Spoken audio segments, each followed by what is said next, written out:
ओम श्री सद्गुरवे नमः। नमस्कार।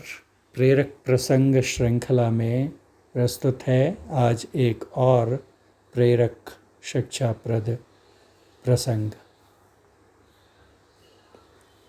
कौत्स अपने गुरु महर्षि कण्व के आश्रम में तपस्या कर रहे थे। एक दिन गुरु और शिष्य दोनों ही जंगल में बहुत रात गए तक काम करते रहे। इसी बीच गुरु ने कौत्स से कहा कि हे वत्स, तुम आश्रम जाओ। मार्ग में कौत्स ने पीड़ा से कराहती एक सुंदरी को देखा, लेकिन कुछ ही पल रुककर वे अपनी राह चलते बने।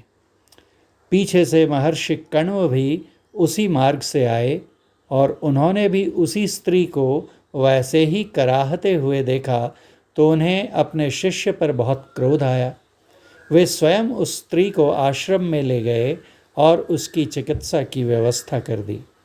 फिर उन्होंने शिष्य कौत्स को बुलाकर कहा कि तुमने मार्ग में इस स्त्री को कराहते हुए देखकर भी उठाया क्यों नहीं?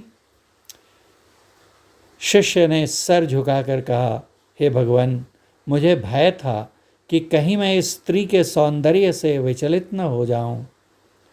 महर्षि कण्व गंभीर मुद्रा में बोले, वत्स, इससे क्या सौंदर्य के प्रति तुम्हें विरक्ति हो जाएगी?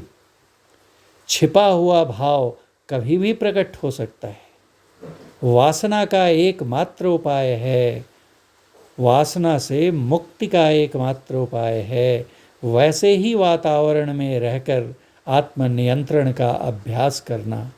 जैसे सूखे में तैरना नहीं सीखा जा सकता, उसी तरह आत्मनियंत्रण का अभ्यास एकांत में नहीं हो सकता।